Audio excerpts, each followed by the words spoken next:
shared with Trey, and he had asked for me to put together just this quick presentation and share, similar to the course that we had just taken. So hopefully it's something that intrigues you or sparks some questions even in the classroom. So to start off the introduction, we're going to, I don't know if this is in the way since it's in my way. Does everybody see this? Yeah, we see it. Okay, can I minimize it? Oh, I'm sorry, we just see your introduction screen here. Introduction, platform similarity. Oh, okay, good. Yep. All right, so you don't see the main. So the presentation, what you're going to see is three different headings of platform similarities. We'll start off some differences and some similarities between the on-ground setting and the internet online setting as I've learned it. So from the online perspective, three major pieces that we'll talk about is the pre-assignment activity, setting the stage, proximity and sensitivity, two-way communication. Along with that, some of the major strategies, which is what hopefully we'll dive into quite a bit, the concept of champions in the classroom, speaking to the audience, and then move into some tools implemented to increase engagement, tools that I've played around with over the last year or so. So then we'll end with some questions. So starting off with the platform similarities, the pre-assignment activity. Some of the pieces that I've learned from the on-ground and the online platforms is online you lose visual cues. You can't see the lost faces. You can't see the body language that you're able to in the on-ground course, and everything's there in front of you. So you kind of have to look at it from a different advantage. You can gauge these dynamics from a different perspective, and I've learned, for me, that's been the pre-assignment activity. So throughout each of the pre-assignment activities, I've learned to really look through them and see which students are openly saying, I don't like this course, or I'm a little afraid of this course, especially if you've taught a statistics course, or I've taught quality and operations, and usually someone will tell you they're a little worried, they're a little concerned about starting. So that's a good way to gauge some of how much need or how much work will you need to do, or how much attention we have to pay for certain students. So for me, using the pre-assignment activity to gauge student comfort has been huge over the last year. So, and it has helped me look at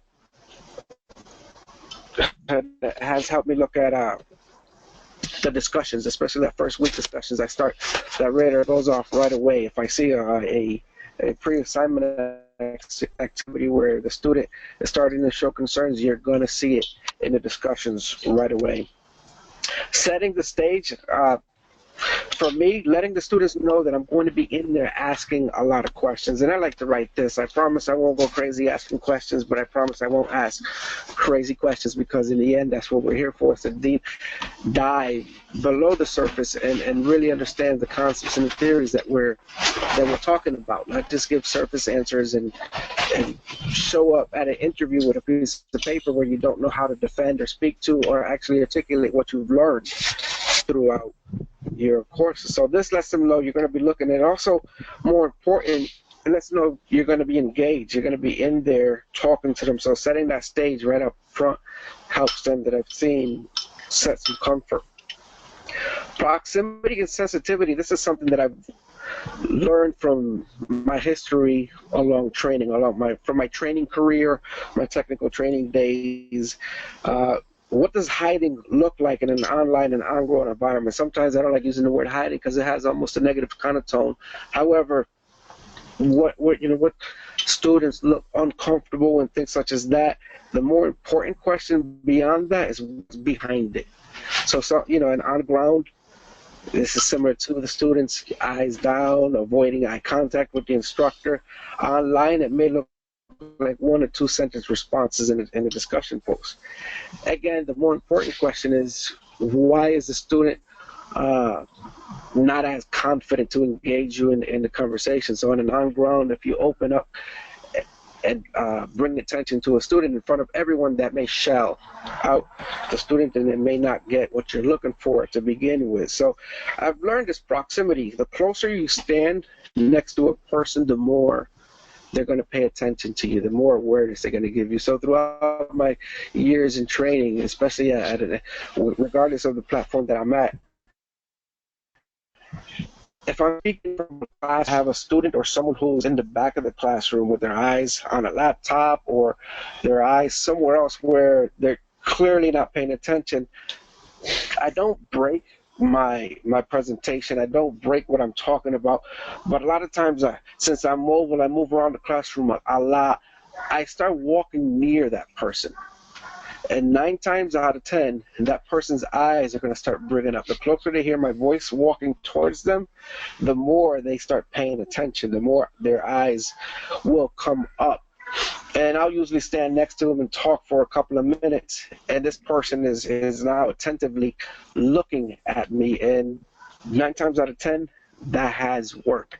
There are other times where I will get close to the person and they may not look until I tap them on the shoulder or something to give them another cue to say, hey, how are you doing? Are you paying attention? And it works. It works. The on ground, as I said, there's a strategy is to keep talking.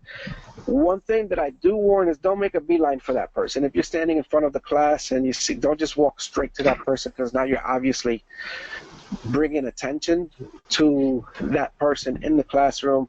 And whether right or wrong, it's really our approach. The methodology is really in the approach. You can be right about asking someone to pay attention, wrong to getting that. Don't make a beeline for that person. Just let them know you're looking for some attention. You're looking for some engagement. Calling out that I want to walk back there, and I have a question to engage. And I've had students who counts to multitaskers where they're doing something, you call them and you ask them a question, they give you the answer right away. And I'll challenge you. I'll say, are you answering because you heard the last 10 seconds of what I said? And they'll bring 75% of what I've been talking about or the lesson that I've been discussing, and I move along. As I say, some people can focus on 2 different things at the same time, the multitaskers. I don't take it personal. If they can do that and that's their learning style, as long as they're learning, I move on. And, that's just a piece of proximity that I always love to share. It has worked. That's the biggest component in learning strategy that has worked for me. Whether I've been training, and I've been training for the last 8 to 10 years in different platforms, and that is the one on ground that has always, that I've been able to get some awareness, get some attention from different class. Now online, challenging surface responses is another way of that, because it's a little bit difficult to, now you don't see the person, but you can actually compare. You've got students that'll give you a 2-page almost essay in a discussion, and you have students that may give you 2 to 3, or just to barely meet that 150 words type of post. And that, again, that's another opportunity in the online to challenge them a little bit. I always say there's a personal myth that I've learned. There are more opportunities to hide in an online environment, but if you know, or you know what to look for, those surface answers or those 1 or 2 just making 150 words, then you have the opportunity to challenge those responses and get deeper into it. So knowledge sensitivity, I always say this again, and I talked about this a little bit, as if you were on ground, as opposed to making a beeline or bringing too much attention to a student who you may feel is not paying attention. The same thing on an online platform.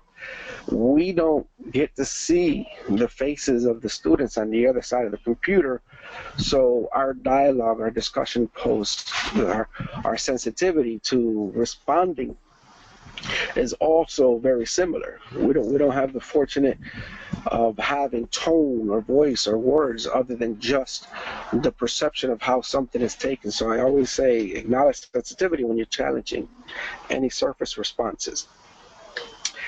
The next one, versus frustration. Now, I like this because I had a colleague bring this up to me a few years back, and we had a debate on whether stress and frustration were two different things. So talking about two-way communication, stress and frustration on both sides, dialogue versus the discussion post, online communication versus real dialogue. There's, in my opinion, a misconception that online is so much easier. It offers flexibility. However, when you go in there and you realize that you have to answer posts, or if you're the instructor, you have to read all of these posts and respond to them. Now, that's time consuming. I can have a dialogue. I can have a 2-minute dialogue in a course room on ground, and that 2-minute dialogue turns into a 3 to 4 or 5 page paper on an in an online platform. So that's a misconception that I found some students have been a little bit frustrated, since we're on stress versus frustration, because of the misconception that they think it's going to offer them more time, and what it does is it offers flexibility. So know that sometimes students will give you quick, short answers because of their busy lives or whatever it is. So you'd have to decipher, is it something that I need to challenge to dig deeper and move the student along, or is it because this student really has a lot going on her plate? So is it frustration or is it stress? Stress, at the end of my debate with a colleague, is stress is what happens to you, the physiological, and frustration is the emotion. The reason I bring that up, and this wasn't the person I had the debate with, but I had a very interesting conversation with a 72-year-old colleague of mine who's gotten his PhD quite some time ago. The conversation, to sum it up, his PhD is in education, so we were talking about today's student. What does today's student look like in comparison to when he went to school? As a matter of fact, when I went to school. So some of the differences, obvious differences, is right off the top. I did my PhD on a computer, meaning all of my research is on my laptop. I always say I spent 10 years in my basement while my kids were upstairs growing up.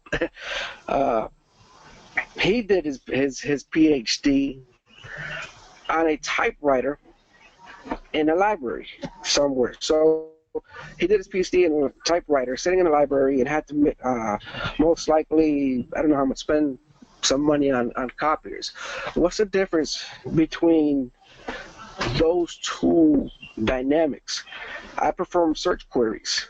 He had to physically look through thousands or however many articles that he had to defend his theory, to defend his thesis.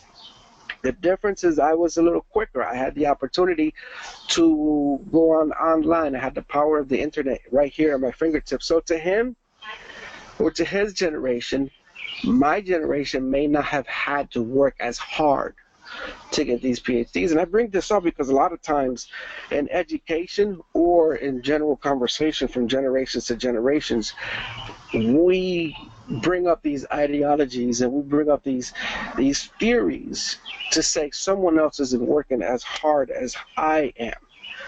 So unlike my friends, or my 72-year-old friend's life, all he had to do was focus solely on school responsibilities. Today's students, some are managing parent responsibilities, some are single parents working, school, others are part of a partnership of family where their husband's doing this or the wife, whatever it is, there are responsibilities there. Both parties are working to support the family and finding time to study and manage these responsibilities, whether here, there, or these are real life circumstances that the students are going through today. So when I bring up stress versus frustration, how personal are we taking resistance when something isn't happening as we want it to happen? Frustration is there, and the level that I say, how much stress are we going to add if we don't support or find the right methodology to dig in and challenge the students' thinking without really beginning to stress them out where they take on other impact or they're impacted by other issues, because now they begin to stress. So those are the things, and again, I always say there's an element of trust and ethical responsibilities that you can't really dig into, but just always be aware, in my opinion, that today's learning environment is frustrating enough. How stressful do we want to make it? And there's always a component of how much coddling are you doing, how much coaching. Well, what are the different learning styles? There's so many different ways to reach a student that you have to change methodology every once in a while to reach, because not every face is the same. So those are just some of the differences and similarities that I personally can say, okay, this is kind of how I see it. This is an online platform versus the on-ground platform. So some of the major strategies that I've learned, again, the concept of the champion in the classroom. I've also learned that I'm not always the one to connect with everyone. In my years of training and management, I'm not always the one to teach leadership to every manager. So you always find a champion, and by that I mean I stand in the classroom and I look to see which student, and this is an on-ground or the training facility, which of the students or who begins to speak, that all heads turn and they're listening to that person, and then you can gauge, are they understanding that person? As a professor, you can speak to a certain concept. Some students won't understand. Their colleague will begin to paraphrase what you're saying, and now they understand. That's the student that you use to teach the others. As long as they're saying the same and they're paraphrasing, it doesn't matter how different or indifferent, as long as the theory connects, as long as the concept is being taught correctly. It doesn't matter. We have so many different ways of understanding. So that's what I consider my champion. And it's not always the same person, because this person may reach 3 or 4 other students, and there's 2 that are still lost, that are still wondering, can you explain it to me? Someone else will begin speaking, and those 2, you can see the light bulbs go off, and now you start to reach and facilitate and engage and use students as mediums to understand and to relate and facilitate more information onto those others. And you just stand back at times and watch the dialogue just take off. You can watch. So that's what I mean about concepts of champion. What does this person look like again? It's the person that all heads turn, and you can see the heads bobbing up and down, and you can see say yes. You can see the light bulbs go off when this person talks. Even if they're saying the same thing you're saying, that's the person you need speaking. And usually you can dialogue and transfer with that person, where they will start picking up, and it changes. In an online environment is very similar. Again, the only way to or my own opinion, as I have caught it online, is when other students jump in and start discussing with this person on a post. Well, that's the person that you start choosing, and you begin to kind of move or hit towards the other students. Hey, why don't you look at so-and-so's post? So-and-so had a great post. Or the students will jump in between the dialogue. If I go back and forth in a discussion post with students, other students have jumped in and will begin and pick up the discussion from there. An example of Autumn, this last week's discussion, her young lady's name is Autumn, and my discussion with her in the post engaged other students. So that's how you start to choose your champions. And again, I would say that it's never the same person. These champions will have to be a different person, and that's how you can engage. It's that level of comfort where some students may not feel confident enough to join the conversation unless another colleague of theirs, they feel more comfortable. I apologize, I'm stopping for a minute. I'm outside of my deck and there's a helicopter flying over. I'm pretty sure you guys hear it. So they may feel more comfortable with another student than they will engaging you as the professor in the conversation. And the more comfortable they feel by week 2, week 3, week 4, they're starting to their comfort sense will increase, and now they're speaking to you as the professor in a different comfort level than that first week. So that's why I always say it's never the same person. Champions must be alternated, whether by you or someone else. It's the game of tag. I call it the game of dialogue tag. Now bring someone else to the conversation, and that's how they'll grab. Some strategies, again, speaking to the audience is very similar as I just spent saying. Different people will understand different learning styles. We all many different learning styles, from the right brain processors to your left brain processors. Your right brain is so much more inductive, whether you're versus your left brain who are more deductive. These are your linear learners. They want everything in steps, where a right brain learner, you can speak to them and it's just an epiphany. I got it. You just have to keep talking to those and they'll get it. I know, because I'm one. Concrete, there's so many different learning styles, so many different personalities sitting in front of you in an online class or behind that computer that you can't see. So again, speaking to the audience, fall back on your champions and learn to see who is reacting to who and pair them up. For the end game is for them to learn and to get it all and move on. Tools that I've implemented, SurveyMonkey has been it's a great little tool. I'm sure many have used it. This is better online. It allows you to collect some feedback and provide the students with safety. Some of the differences online is really helped me pull a course together, and it allowed me to realize I was spending too much time on a topic when they were really struggling on another topic. And again, your more outgoing personalities are going to ask questions. So if you have that pattern start to jump up, that SurveyMonkey allowed me to realize, based on that pattern, there are more students that were feeling the same way, so I had to switch. And I was able to grab that feedback. On ground, you keep the whole thing, I guess I would say you speak to it and you keep the whole thing quiet, in the sense that the students are always looking around to guess who had the feedback because they are, or who asked the question, because they've got enough time sitting with each other. So it's a very valuable tool that I found online, in an online environment. Announcements is another great one.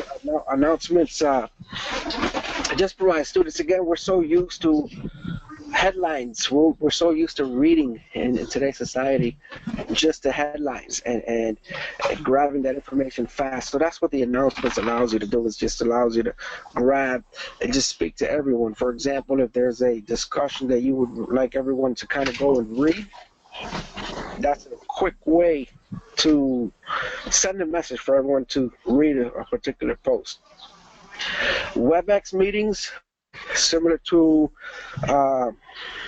the go-to meeting that we are on. This has been great. It allows you to review the screens live. You can be on the phone with a student, but I've been on the phone with a student where I'm asking, can you tell me what you're looking at? Can you explain what's on your screen right now?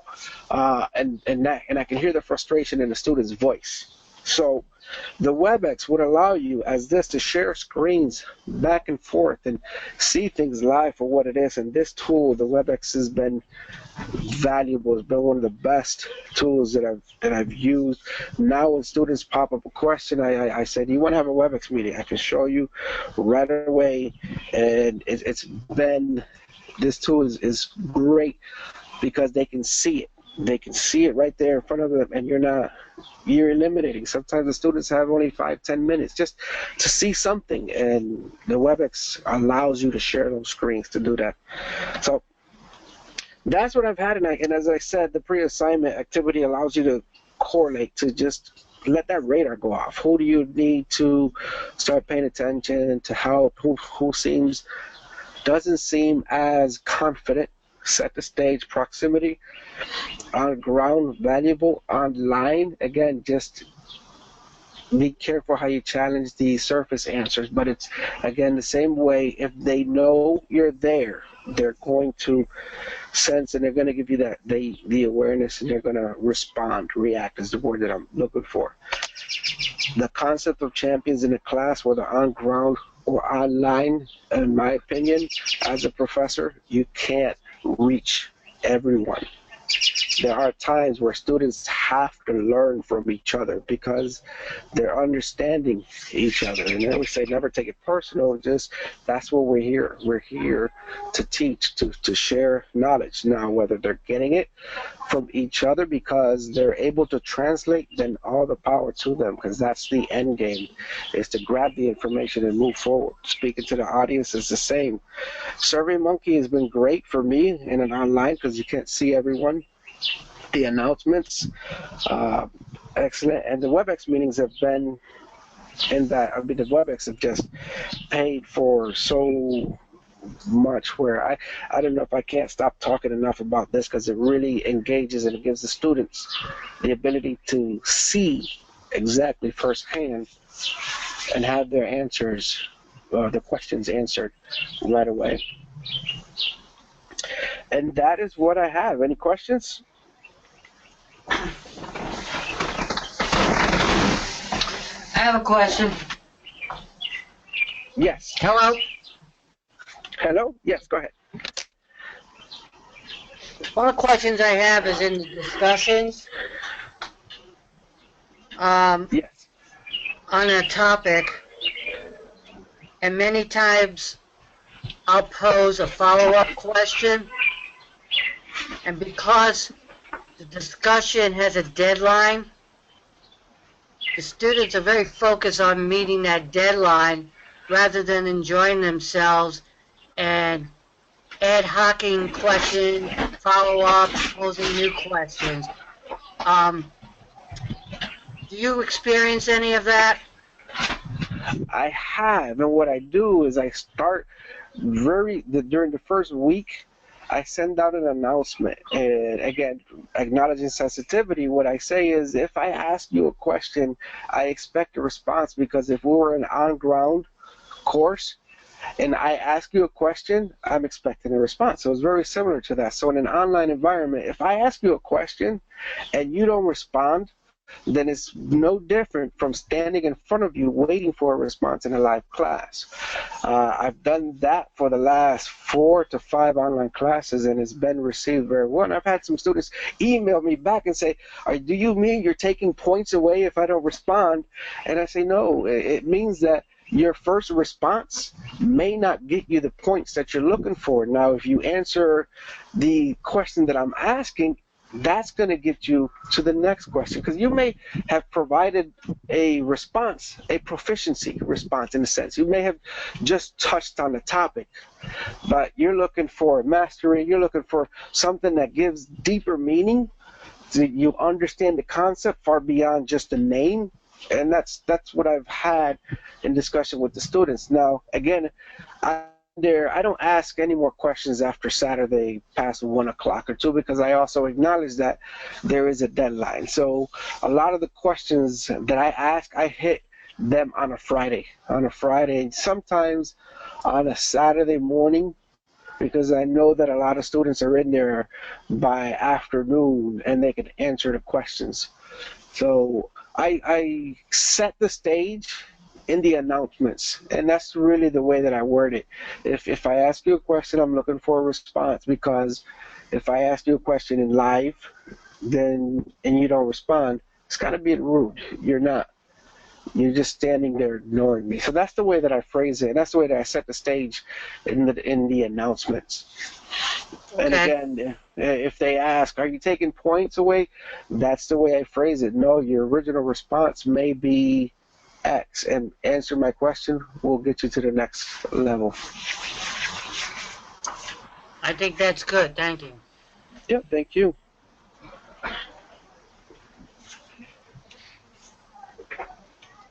Anyone else? Juan, can you touch base a little more on, give us some specific examples on how you've used SurveyMonkey or when you've used SurveyMonkey in the course? Sure, SurveyMonkey. So I was teaching a strategic class, a strategic management class. And our first case study, I noticed that a lot of the responses were HR-related, soft skills, touch type of responses, meaning a lot of the responses were, well, the manager should have did a better job in getting the team together, or the manager should have acknowledged that X team was upset. So a lot of, that's usually what I refer to the soft skills. So they were really coming after the manager, going after the manager, as opposed to talking about market share, as opposed to talking about what's going on in the economy, the much bigger picture, because it is a financial class. In a sense, it's a strategic management class, so you're looking at market share, you're looking at the economy, you're looking at all of these other figures that are on a more global scale. The second week, they were very similar, and in my discussion posts, when I challenged questions, I was getting some frustration patterns from the students, and realized, how many of the students have had P&L, or how many of the students, they could have been exposed a while back. So the other element is the simulation. There's a very sophisticated simulation that's part of this course. I realized they're also frustrated with the simulation, which you expect throughout week one, but there's a short, I would say, a really fast learning curve to it once you get to it, and I wasn't seeing that. So I sent a SurveyMonkey with, I believe, 4 or 5 questions, maybe 6 at the high end, and I was asking, some very general questions. What is frustrating you about the course? What would you like the instructor to focus on? What are you having difficulties with? Is there anything that the instructor is doing that you wish he wouldn't, in the sense of teaching? Where should he be focusing on? Is the professor style good? Are you learning? Are you engaging? And I had some feedback. Professor is doing good. Professor is great. Simulation, hate it. Simulation, hate it. Please change it. Please take it. And I was like, I need to stop focusing on the articles and really begin to get back over here and talk about the simulation. So off of the SurveyMonkey results, I was able to set up some WebEx meetings and had some one-on-one or some teams really go off and talk about and do the simulation in front of them. So this was during probably week 4, week 3, week 4. And they all started feeling much, much more comfortable. It was the simulation that was tripping them up, and I was only sensing it. And in a 6-week class, you don't have that luxury to stand back and analyze and wonder what is frustrating the class, because they have to move on. So that's an example of between looking at the case studies and understanding that it wasn't the case studies, because it was the simulation that was really tripping them up, and I was able to gather that data from the SurveyMonkey results. Yeah, it sounds like you used it as a great way to, again, you were assessing what am I doing well and what can I do better, and which then empowers the students to get involved, right? And I think all of us, having been learners in the past, know how powerful that can be. If I feel like my voice is heard, I'm going to engage a lot more in the classroom. So it sounds like an amazing tool to use that for. And then I love how you use the WebEx to kind of take it a step further too. So Absolutely. Other questions from anybody else?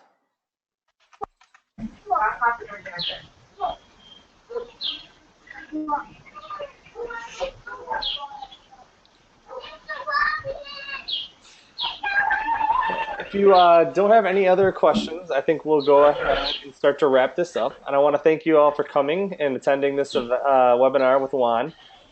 We did record it, and I'm going to send that out so that people can reference it back. Again, 2 of the biggest tools Juan talked about being SurveyMonkey and WebEx. I'll also include in the information some links to those tools so you can start to explore how to use them yourselves. And if you have any questions, don't hesitate to contact me or to contact Juan.